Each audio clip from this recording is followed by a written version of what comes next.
नमस्कार class 9th UP board के सभी छात्रों को जय हिंद। बच्चों, आज हम लोग वार्षिक परीक्षा के लिए इम्पॉर्टेंट क्वेश्चन पेपर देखेंगे साइंस का। बच्चों, ये क्वेश्चन पेपर आपके एग्जाम के पॉइंट ऑफ व्यू से काफ़ी ज़्यादा इम्पॉर्टेंट है। यहाँ पर आपको वही क्वेश्चन देखने को मिलेंगे जो कि आपके परीक्षा के लिए काफ़ी ज़्यादा इम्पॉर्टेंट है। तो आप सभी लोग इस क्वेश्चन पेपर को अच्छे प्रकार से रीड करेंगे ताकि यहाँ पर आपको पता चल जाए कि हमारे वार्षिक परीक्षा में किस प्रकार के क्वेश्चन पूछे जाएंगे। तो बच्चों, यहाँ पर आपका पहला क्वेश्चन कह रहा है, कोई यात्री गतिमान रेलगाड़ी में एक सिक्का उछालता है, उसके पीछे वह गिर जाता है।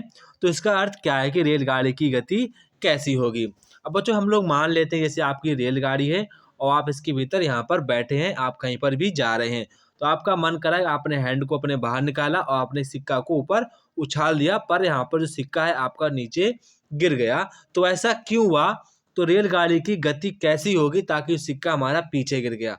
तो बच्चों, यहाँ पर जो रेलगाड़ी गति होगी वो भिन्न भिन्न समय में अलग अलग होगी। जैसे कि अभी आप रेलगाड़ी में होंगे तो क्या पता 5 किलोमीटर प्रति घंटा हो, या फिर 6 हो जाए, या फिर 7 हो जाए, या फिर अचानक से 4 हो जाए। अगर रेलगाड़ी इस गति से चलेगी, कोई भी स्पीड से चलेगी, पर वो समान स्पीड से ना चले, तो आपका जो सिक्का है 100% नीचे गिर जाएगा। अगर बच्चों आपकी जो रेलगाड़ी है एक नियत स्पीड के साथ चलेगी, मान लेते हैं हम 10 किलोमीटर प्रति घंटा की चाल से नियत स्पीड के साथ आपकी रेलगाड़ी चल रही है, और आपने हैंड को बाहर निकाला और सिक्के को ऊपर चढ़ा, तो आपका सिक्का है आपके हैंड पर ही आ जाएगा। ठीक है। अगर आपकी जो गाड़ी है एक समान से चलती तो ऐसा होता, पर यहाँ पर आपका सिक्का है नीचे गिर गया, तो इसका मतलब क्या है, आपकी रेलगाड़ी गति अलग अलग है। तो यहाँ पर आपका ऑप्शन नंबर ए वाला करेक्ट आंसर हो जाएगा, त्वरित। ठीक है, ऑप्शन नंबर ए वाला। ठीक है। इसके बाद यहाँ पर आपका क्वेश्चन नंबर 2 कह रहा है कि अनुप्रस्थ तरंगें उत्पन्न की जा सकती हैं। तो बच्चों, जो हमारी अनुप्रस्थ तरंगें होती हैं वो ठोस और लिक्विड में ही यहाँ पर उत्पन्न की जा सकती हैं। इसके बाद बल आवेग का मात्रक क्या होता है? तो बच्चों, बल आवेग का मात्रक होता है न्यूटन सेकेंड। क्या होता है? Newton second. इसके बाद बच्चों, आपका यहाँ पर क्वेश्चन नंबर 4 कह रहा है कि दो राशियां के बीच का ग्राफ एक यहाँ पर सिंपल रेखा हो तो दो राशियां कैसी होंगी। जैसे कि आपका यहाँ पर मान लेते हैं ये आपका डिस्टेंस है, ये आपका टाइम है। तो मैंने यहाँ पर डिस्टेंस और टाइम के रेस्पेक्ट में अगर मैं ग्राफ बनाऊं, वो एक सीधी रेखा जाए, तो इसका मतलब क्या हुआ? अगर मान लेते हैं डिस्टेंस इतनी चलेगी तो ये भी इतनी चलेगी, ये भी, यानी कि एक समान हमारा ग्राफ बनता हुआ चला जाएगा। तो हम लोग क्या कह सकते हैं? हम लोग हमेशा कह सकते हैं कि वो कैसी होगी? वो एक दूसरे के बच्चों समानुपाती होगी। कैसी होगी? समानुपाती। कैसी होगी? समानुपाती। तो यहाँ पर आपका ऑप्शन नंबर 3 वाला करेक्ट आंसर हो जाएगा। इसके बाद यहाँ पर आपका क्वेश्चन नंबर 5 कह रहा है कि बल तथा संवेग परिवर्तन और टी के बीच में आपको संबंध को बताना है। बच्चों, आप सभी को पता, जो हमारा बल होता है वो यहाँ पर संवेग परिवर्तन एंड ये वाला इसके बीच का संबंध होता है। ठीक है। तो यहाँ पर ये आपके इसके बीच का संबंध होता है। संवेग परिवर्तन की दर को हम लोग बल कहते हैं। तो यहाँ पर आपका ऑप्शन नंबर 3 वाला करेक्ट आंसर हो जाएगा। ठीक है बच्चों। इसके बाद यहाँ पर आपका बच्चों क्वेश्चन नंबर 6 है। कह रहा है कि एक आपकी जो पिंड है उसकी ऊंचाई यहाँ पर h ऊंचाई से गिर रहा है। h/2 ऊंचाई से गिरने के पश्चात इसमें केवल कौन सी ऊर्जा यहाँ पर बचेगी, वो यहाँ पर आपसे पूछ रहा है।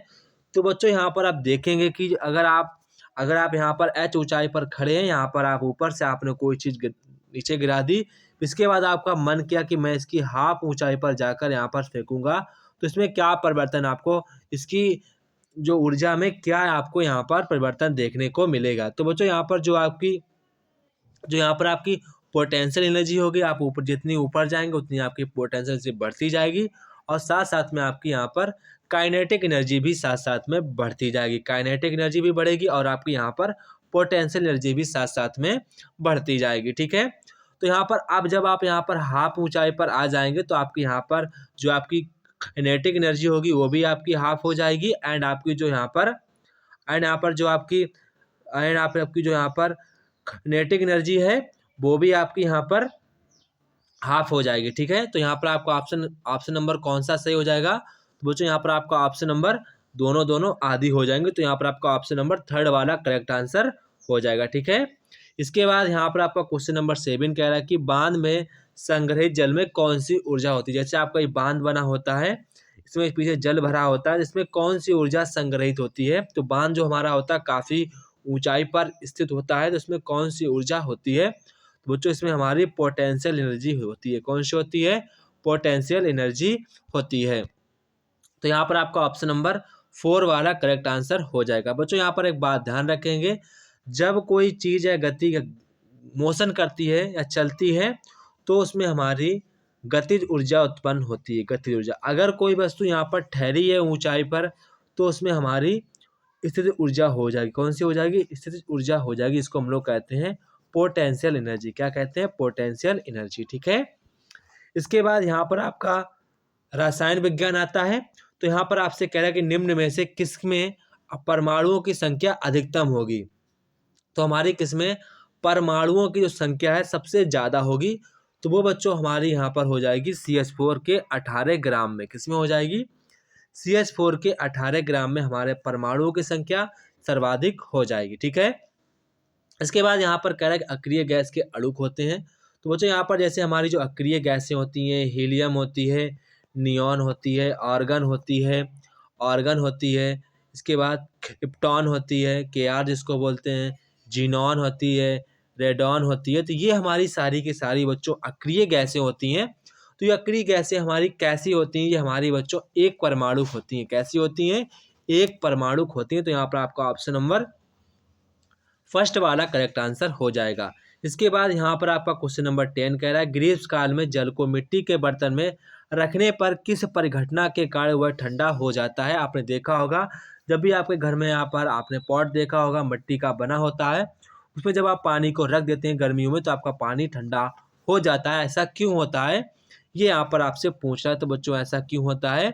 ये बच्चों होता है वाष्पीकरण की घटना के द्वारा। तो यहाँ पर इसको ध्यान रखेंगे, काफ़ी ज़्यादा इंपॉर्टेंट क्वेश्चन, आप इसको यहाँ पर ध्यान रखिएगा। ठीक है। इसके बाद यहाँ पर आपका क्वेश्चन नंबर 11 कह रहा है कि जल में यहाँ पर H2O जो आपका जल है, जल में हाइड्रोजन तथा ऑक्सीजन के द्रव्यमानों का आपको यहाँ पर अनुपात बताना है। तो आपको सभी पता है कि हमारे जल का जो हाइड्रोजन एंड जो हमारे ऑक्सीजन का अनुपात होता है 1:4 होता है। तो यहाँ पर आपका ऑप्शन नंबर 4 वाला करेक्ट आंसर हो जाएगा। ठीक है। इसके बाद यहाँ पर आपका क्वेश्चन नंबर 12 कह रहा है कि निम्न में से कौन सा तत्व हमारे कमरे के ताप पर द्रव्य होता है? तो वो हमारा पारा होता है। कौन होता है? पारा होता है। इसके बाद क्वेश्चन नंबर 13 यहाँ पर कह रहा है निम्न वाक्यों को पढ़कर सही विकल्प का चयन करना है। तो यहाँ पर आपको सही विकल्प का चयन करना है। यहाँ पर कह रहा है ठोस अवस्था में कणों की अवस्था अतिक्रमित होती है। तो यहाँ पर बिल्कुल ये सही बात है।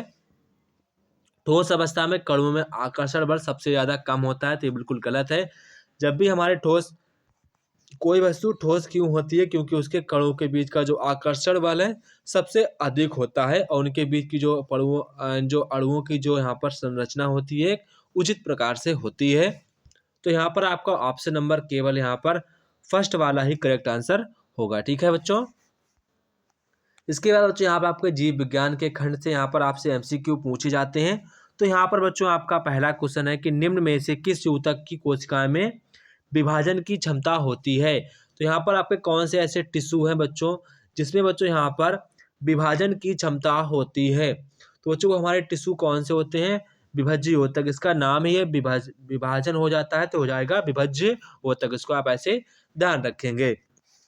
इसके बाद यहाँ पर आपका क्वेश्चन नंबर 15 कह रहा है पादप कोशिका में जीव द्रव्य कुंचन को किस तरह से परिभाषित किया जा सकता है? जैसे आपको जो यहाँ पर पादप कोशिका होती हैं तो उसमें बच्चों हमारा जो जीव द्रव्य कुंचन होता है उसको हम लोग किस प्रकार से परिभाषित करेंगे?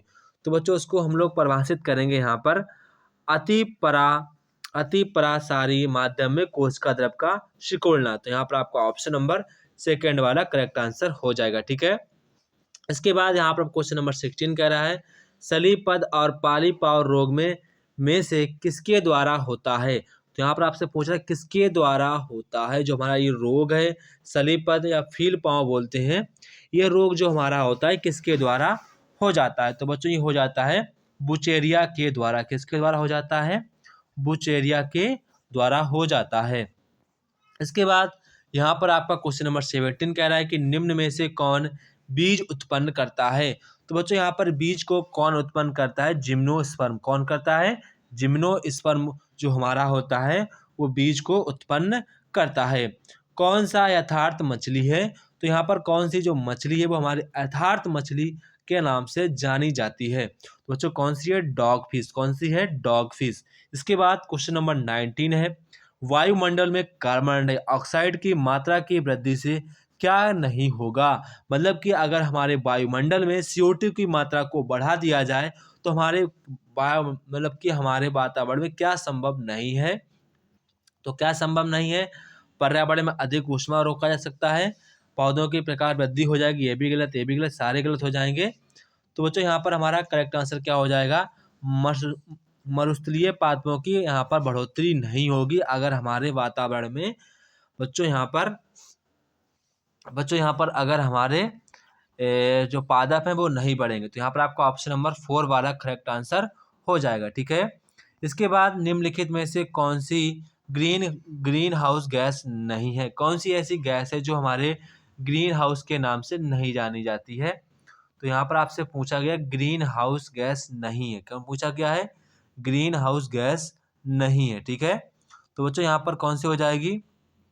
तो यहाँ पर बच्चों हमारी हो जाएगी अमोनिया। कौन सी हो जाएगी? अमोनिया। तो यहाँ पर आपका ऑप्शन नंबर 4 वाला करेक्ट आंसर हो जाएगा। ठीक है बच्चों।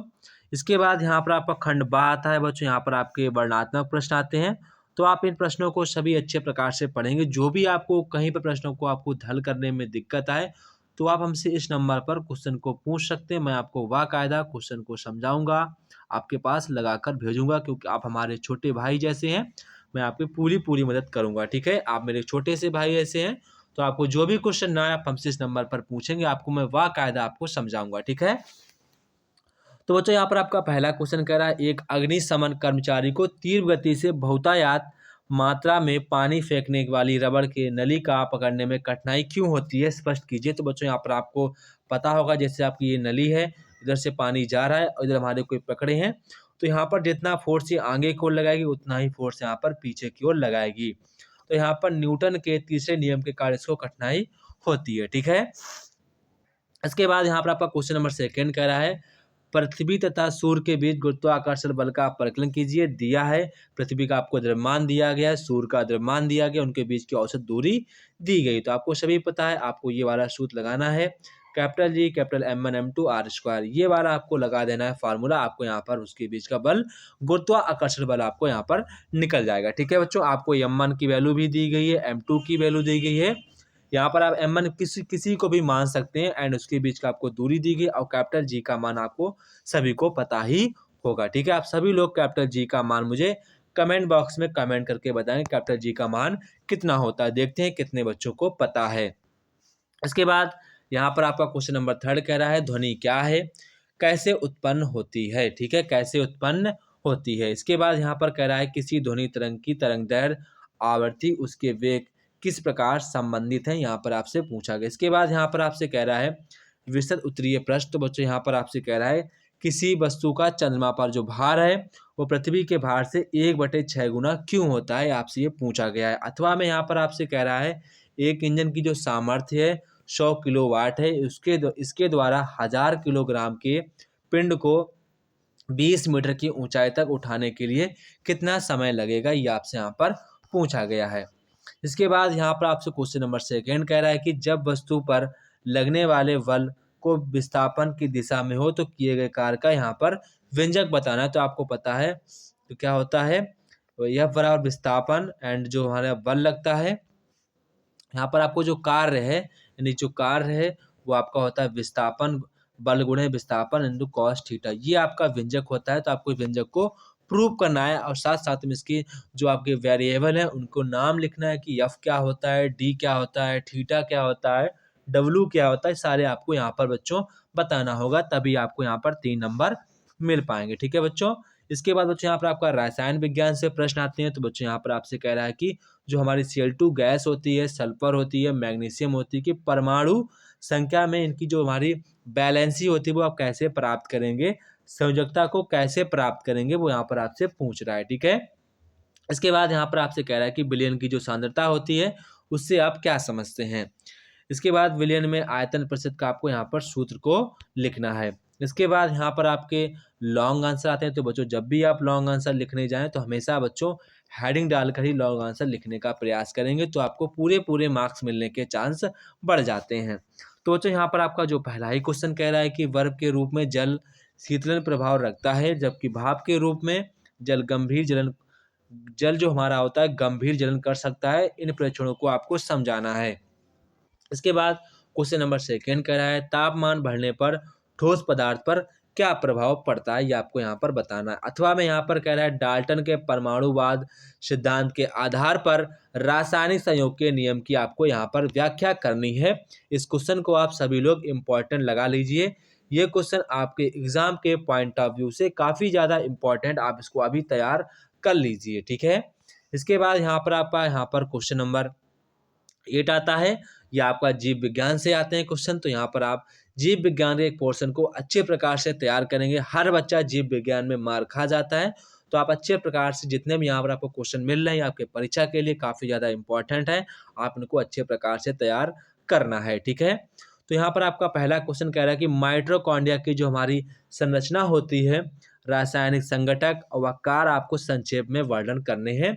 ये भी आपका बहुत ही ज़्यादा इंपॉर्टेंट क्वेश्चन, आप इसको अच्छे प्रकार से तैयार करेंगे। ये क्वेश्चन आपके एग्जाम में 100% आपको देखने को मिलेगा, ठीक है।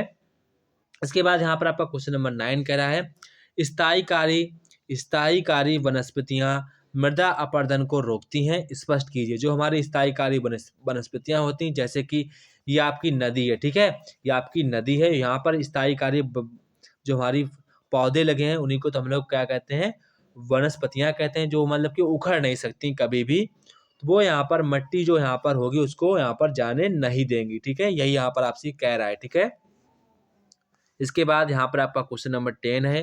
कह रहा है कि फसल की जो हमारी सेफ्टी के लिए निरोधक विधियाँ तथा जैव नियंत्रण क्यों अच्छा समझा जाता है, इसको आपको 4 नंबर में बच्चों हेडिंग बनाकर लिखना है, ठीक है। इसके बाद यहाँ पर आपका लॉन्ग आंसर आते हैं। तो बच्चों यहाँ पर लॉन्ग आंसर कह रहा है कि तीनों प्रकार की पेशियों के चित्र बनाकर अंतर आपको स्पष्ट करना है। अथवा में बोल रहा है प्रोकैरियोटिक यूकैरियोटिक कोशिकाओं की विशेषता का उल्लेख कीजिए। वेरी इंपॉर्टेंट, आपका ऊपर वाला भी वेरी इंपॉर्टेंट है। कोशिका झिल्ली को बनाने वाले लिपिड और प्रोटीन संरक्षण कहाँ होता है, ये इतना इंपॉर्टेंट नहीं। आप इन दोनों क्वेश्चन को अच्छे प्रकार से तैयार करेंगे। ये क्वेश्चन आपके एग्जाम के पॉइंट ऑफ व्यू से काफ़ी ज़्यादा इंपॉर्टेंट है। तो बच्चों ये था हमारे क्लास 9 का साइंस का इम्पॉर्टेंट क्वेश्चन पेपर। आप सभी मेरे छोटे भाई हैं, तो आप सभी लोग अच्छे प्रकार से मेहनत करनी है, जी तोड़ कर मेहनत करनी है। एक बार हमारे वार्षिक परीक्षा होगी, इसके बाद आप लोग क्लास 10th में आ जाएंगे, तो अच्छे से मेहनत करेंगे, कोई भी मेहनत में चूक नहीं करेंगे। सभी बच्चे अपने माँ बाप के लिए मेहनत करेंगे, जी तोड़ मेहनत करेंगे और ईमानदारी के साथ मेहनत करेंगे। जय हिंद बच्चों, फिर मिलते हैं अपने नेक्स्ट वीडियो में।